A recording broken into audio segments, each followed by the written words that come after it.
Last video में हम लोग बात कर रहे थे different types of modes of asexual reproduction की। आज हम एक एक करके उन सारे मोड्स ऑफ रिप्रोडक्शन को देखेंगे, ठीक है। तो सबसे पहले आपका एनसीईआरटी जो स्टार्ट करता है दैट इज फिजन, है ना। फिजन मतलब क्या होता है?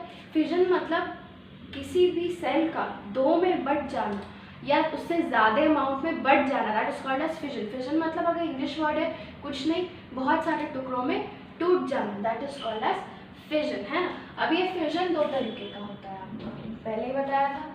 एक होता है आपका बाइनरी फिजन, दूसरा होता है मल्टीपल फिजन, दूसरा होता है मल्टीपल फिजन, है ना।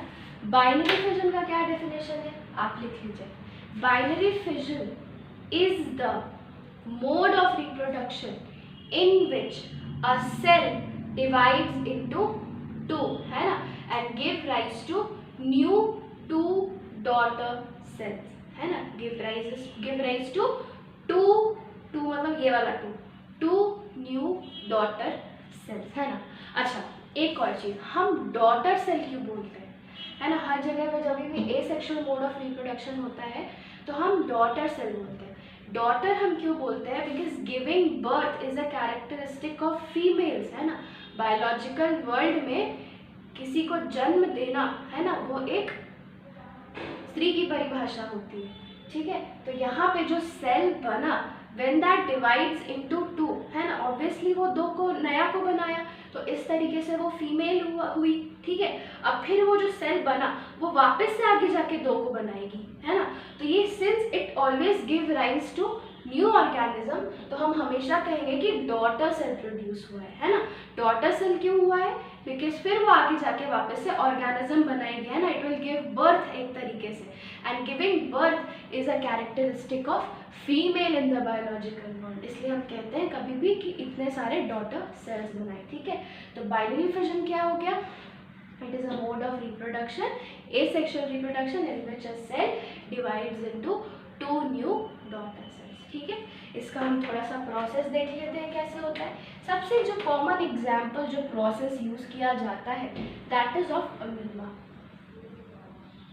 है ना। हम मान लेते हैं एक यूनिसेलुलर ऑर्गेनिज्म है दैट इज अमीबा। अच्छा, एक और चीज, जो बाइनरी फिजन होता है बाबू आपका, binary fission always occurs in unicellular organisms, है ना। हमेशा सिंगल सेल्ड ऑर्गेनिजम्स में ही आपको बाइनरी फिजन मिलेगा, ठीक। तो ये जो अमीबा है ये आपका सबसे पहले क्या करेगा, इसका आपका न्यूक्लियस एलोंगेट करने लगता है ना। आपका सबसे पहले सेल ऐसे करके एलोंगेट करेगा, ठीक, इसका न्यूक्लियस भी एलोंगेट करेगा। आपको पता है न्यूक्लियस में जेनेटिक मटेरियल होता है and genetic material is to be shared by both the new two daughter cells. तो आपका जो एक न्यूक्लियस है उसको भी तो दो में डिवाइड करना पड़ेगा, है ना, है कि नहीं। ये आपका एलोंगेट, अच्छा सबसे पहले तो न्यूक्लियस का आपका एलोंगेशन होगा, है ना। This is step by step, कई बार स्टेप लिखने आ जाता है, ठीक है। सबसे पहले आप अमीबा लेबल कर लीजिए, हम मान लेते हैं दिस इज अमीबा, ठीक है। इसका आप न्यूक्लियस लेबल कर लीजिए, ठीक, न्यूक्लियस लेबल करिए। फिर आप यहाँ पे करिए एलोंगेशन ऑफ न्यूक्लियस। एलोंगेशन मतलब न्यूक्लियस आपका ऐसे लंबा हो जाता है ना, this is elongation of nucleus,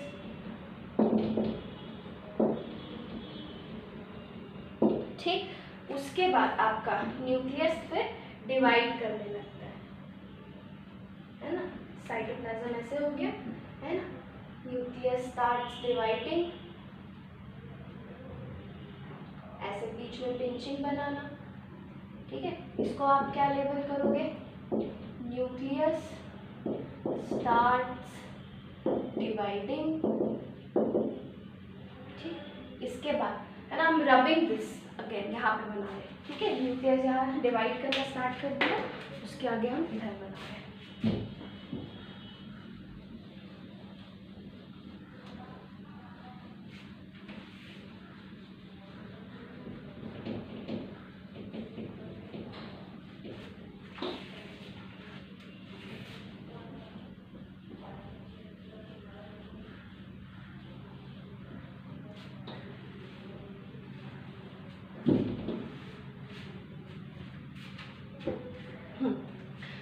nucleus आपका डिवाइड करना स्टार्ट हुआ, फिर क्या होता है, ये जो साइटोप्लाज्म होता है it gets constricted at the middle, है ना। न्यूक्लियस आपका मोर और लेस डिवाइड कर चुका होता है एंड साइटोप्लाज्म गेट्स कंस्ट्रिक्टेड। बीच में यहाँ पे साइटोप्लाज्म एकदम ऐसे कंस्ट्रिक्ट कर जाता है ना, साइटोप्लाज्म गेट्स कंस्ट्रिक्टेड, ठीक। और ये जो न्यूक्लियस है आपका ये मोर और लेस डिवाइड कर चुका होता है, ठीक है। इसके बाद नेक्स्ट में क्या होता है आपका, न्यूक्लियस सेपरेट कर जाएगा, साइटोप्लाज्म भी बस सेपरेट कर ही चुका होगा, है ना। न्यूक्लियस गेट सेपरेटेड, यहाँ पे आप लेबल कर लो, है ना। Nucleus gets separated, nucleus separate हो गया। इसके बाद आपका ये फाइनली आपका साइटोप्लाज्म भी अलग होके दो नया डॉटर अमीबा सेल्स बनाएगा, है ना।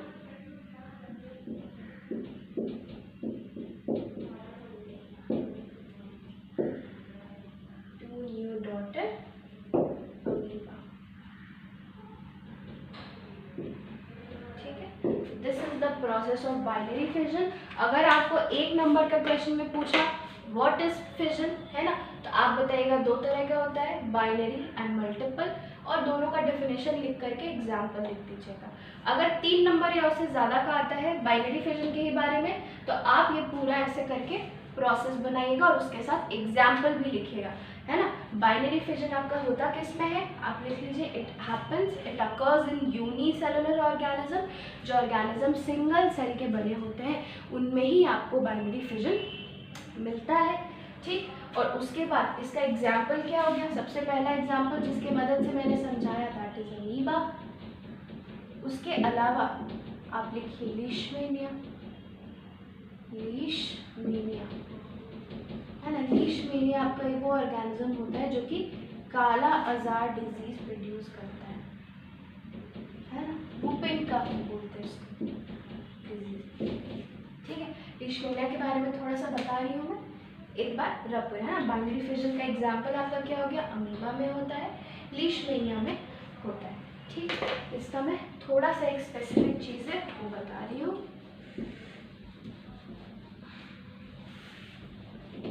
These things are very easy, बचपन से आप पढ़ते आ रहे हैं, है ना, इतना एक्सप्लेनेशन की ज़रूरत नहीं है, इसलिए थोड़ा जल्दी जल्दी पार कर रहे हैं, है ना। एट टेक टाइम, जब हम सेक्सुअल रिप्रोडक्शन आपको पढ़ाएंगे प्लांट्स और एनिमल्स का, तो वो काफ़ी आराम से पढ़ाएंगे।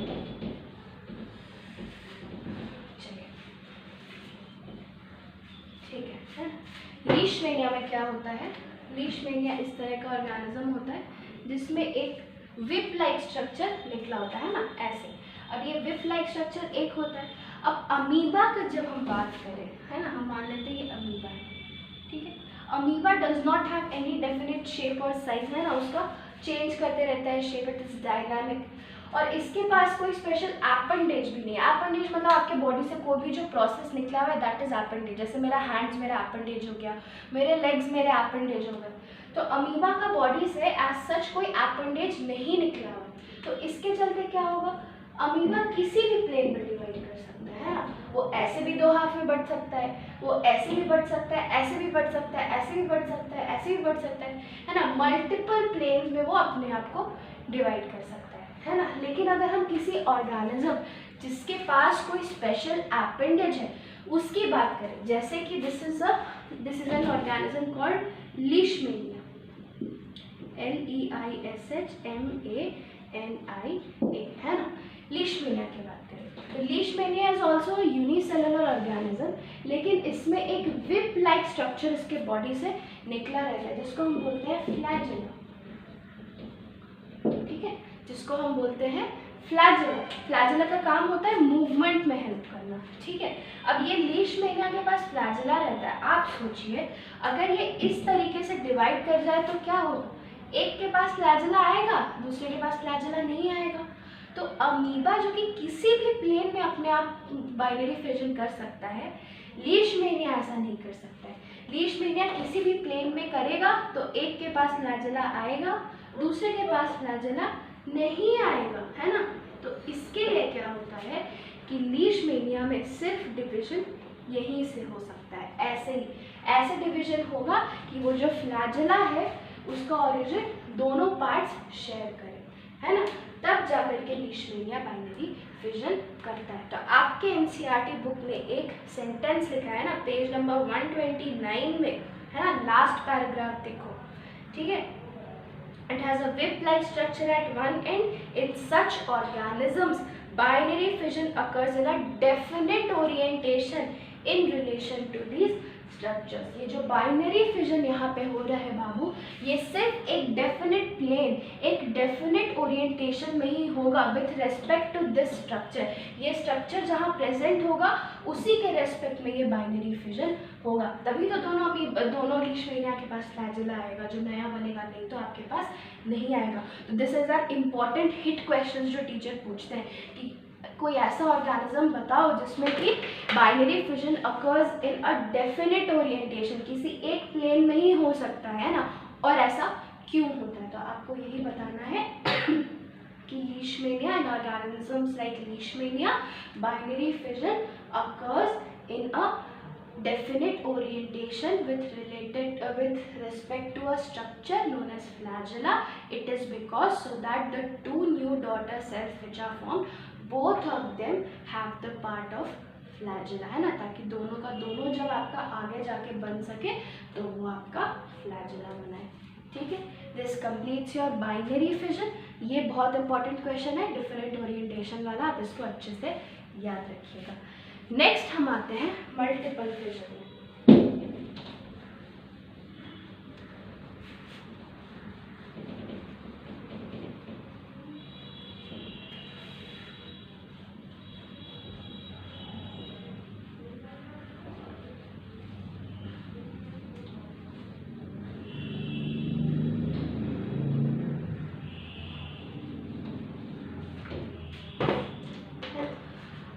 जो बाइनरी फिजन होता है आपका, this is a normal mode of reproduction in amoeba and Leishmania, है ना। जब भी रिप्रोड्यूस करना होगा वो उससे ही करेंगे, ठीक है। एक ऑर्गेनिज्म होता है जिसका नाम होता है प्लाज्मोडियम। कौन जानता है प्लाज्मोडियम क्या होता है ना। प्लाज्मोडियम इज एन ऑर्गेनिज्म, है ना, unicellular organism which causes malaria, है ना। मलेरिया कॉज जो ऑर्गेनिज्म यूनिसेलुलर ऑर्गेनिज्म कॉज करता है that is known as plasmodium, ठीक है। और ये जो प्लाज्मोडियम होता है this reproduces by multiple fission, है ना, मल्टीपल फिजन से ये प्लाज्मोडियम रिप्रोड्यूस करता है। अब याद रखिएगा जो बाइनरी फिजन मैंने कहा आपका नॉर्मली होता है अमीबा लीशमेनिया में, मल्टीपल फिजन जनरली तभी होता है जब आपका अनफेवरेबल कंडीशन होता है ना। अनफेवरेबल कंडीशन मतलब किसी भी ऑर्गेनिज्म के लिए जब फेवरेबल कंडीशन नहीं हो तभी वो आपका मल्टीपल फिजन करता है। तो मलेरिया का पैरासाइट प्लाज्मोडियम जब हमारे बॉडी में रहता है तो ऑब्वियसली किसी के बॉडी में है, मेरा बॉडी क्या चाहेगा, उसको खदेड़ के बाहर निकाले। तो जो मेरे बॉडी में उसको कंडीशंस मिलेगा उसके रिप्रोड्यूस करने के लिए फेवरेबल नहीं होगा, those conditions will be unfavourable. तो अनफेवरेबल कंडीशन में कोई भी ऑर्गेनिज्म क्या चाहेगा कि हम ढेर सारा अपना बच्चा बना दें ताकि वो ढेर सारा में कुछ तो बाद में जाके जिंदा बच जाए। तो मल्टीपल फिजन जनरली याद रखना तभी होता है जब किसी भी ऑर्गेनिज्म के लिए अनफेवरेबल कंडीशन होता है। ऐसा क्यों होता है, ताकि वो इतना बच्चा क्यों बनाता है, ताकि उसमें से आगे जाके कोई एक दो तो सर्वाइव कर जाए, है ना। तो प्लाज्मोडियम में क्या होता है, प्लाज्मोडियम का जो एक सेल होता है ना, ये सेल का न्यूक्लियस बहुत सारे डिफरेंट बहुत सारे नंबर ऑफ न्यूक्लियस में टूट जाता है और सारे न्यूक्लियस के अराउंड कुछ अमाउंट ऑफ साइटोप्लाज्म डिसॉल्व ये डिपॉजिट हो जाता है ना। जैसे कि ये जो सेल था, है ना, इसका न्यूक्लियस बहुत सारे पार्ट्स में टूटा और सब पार्ट्स के अराउंड आपका थोड़ा थोड़ा साइटोप्लाज्म डिपॉजिट हो गया।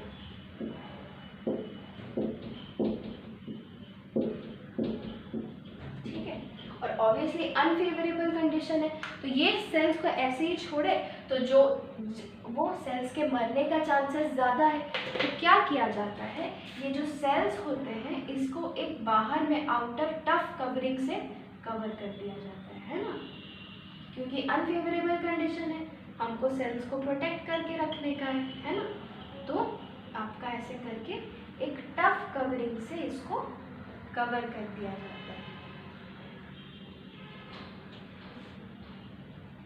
ठीक है। इसको कवरिंग से कवर कर दिया जाता है ताकि ये आपका अनफेवरेबल कंडीशन में ड्राई नहीं हो जाए, कुछ इसको हार्म नहीं पहुंच पाए, ठीक है। तो ये आपका हो गया tough covering, tough outer covering, ठीक है। ये आपका ढेर सारा न्यूक्लियस हो गया, ढेर सारा न्यूक्लियस का प्लूरल होता है आपका न्यूक्लियाई, ठीक है। और ये जो स्ट्रक्चर्स, जो बहुत सारे सेल्स बने, इनको हम कहेंगे स्पोर्स। आप याद करिए, मैंने आपको फर्स्ट वीडियो में बताया था 2 तरह के रिप्रोडक्टिव सेल्स होते हैं, एक होते हैं गैमेट्स, दूसरे होते हैं स्पोर्स, है ना। स्पोर्स और गैमेट्स में क्या डिफरेंस होता है, स्पोर्स वो रिप्रोडक्टिव सेल होते हैं जो कि आगे जाके खुद में केपेबल होते हैं कि वो नए ऑर्गेनिजम्स बनाए, है ना। लेकिन gametes, male and female gamete have to fuse, वो जाके फिर एक नया सेल जाइगोट बनाएंगे जो कि फिर आगे जाके आपका नया ऑर्गेनिज्म को प्रोड्यूस करेगा, है ना।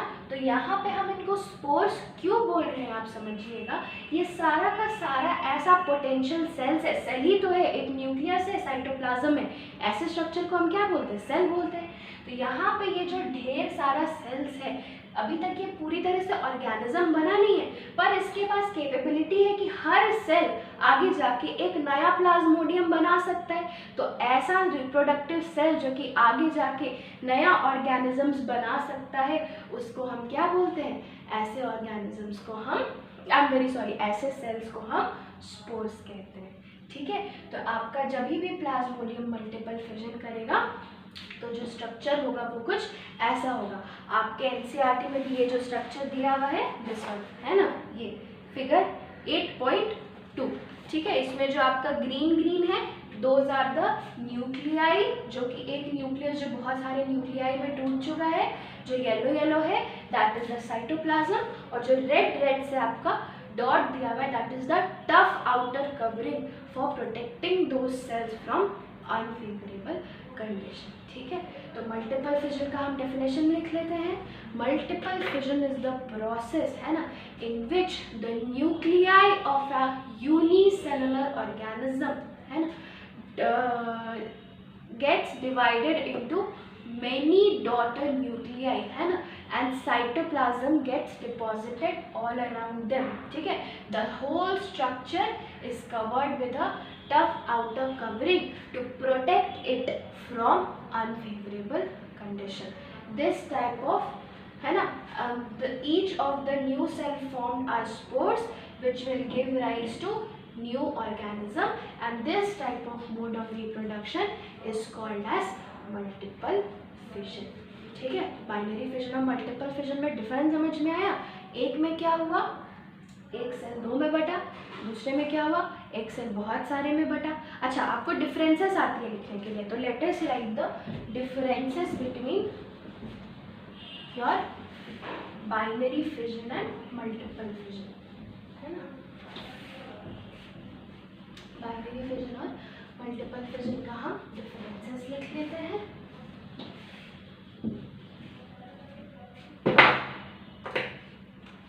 ठीक है, बाइनरी फिजन डाल रहे हैं, इधर मल्टीपल फिजन डाल रहे हैं।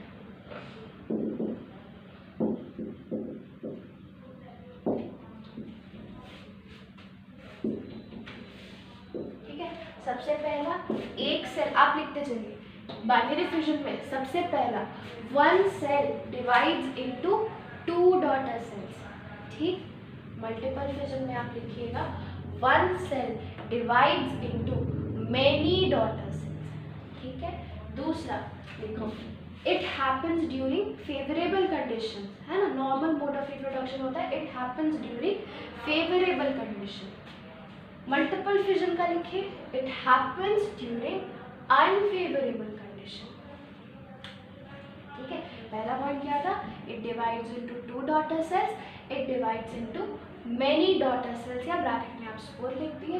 इसका हो गया आपका it happens during favourable condition, it happens during unfavourable condition. तीसरा अगर आपको लिखना है आप एग्जाम्पल लिख सकते हैं। एग्जाम्पल आपका क्या हो जाएगा इसका, अमीबा, लेशमेनिया, ठीक। और यहाँ में आपका मल्टीपल फिजन का एग्जाम्पल हो जाएगा आपका प्लाज्मोडियम, ठीक है। और बहुत रेयर केसेस में जब आपका कंडीशंस अमीबा के लिए भी अनफेवरेबल हो जाता है, तो during unfavourable condition amoeba also reproduces by multiple fission, है ना। ये आप ऐसे मत लिखिएगा, अगर गलती से कहीं पे 2 एग्जाम्पल ही आ जाए तो आप इसमें भी अमीबा डाल सकते हैं। ऐसे एग्जाम्पल्स आप वही याद रखो जो आपके एनसीईआरटी में कोटेड है। एग्जाम्पल्स तो बहुत सारे होते हैं ना, you have to remember the important ones, और इम्पॉर्टेंट वंस आपके लिए सिर्फ जो एनसीईआरटी में लिखे हैं वो है, ठीक है। तो यहाँ पे हमने बाइनरी फिजन ख़त्म कर लिया। आप आज प्लीज़ अपना एनसीईआरटी यहाँ तक पढ़ना, एंड कोई भी डाउट हो तो मैसेज में, है ना। नेक्स्ट वीडियो में हम इसके आगे के मोड्स ऑफ सेक्सुअल रिप्रोडक्शन देखेंगे।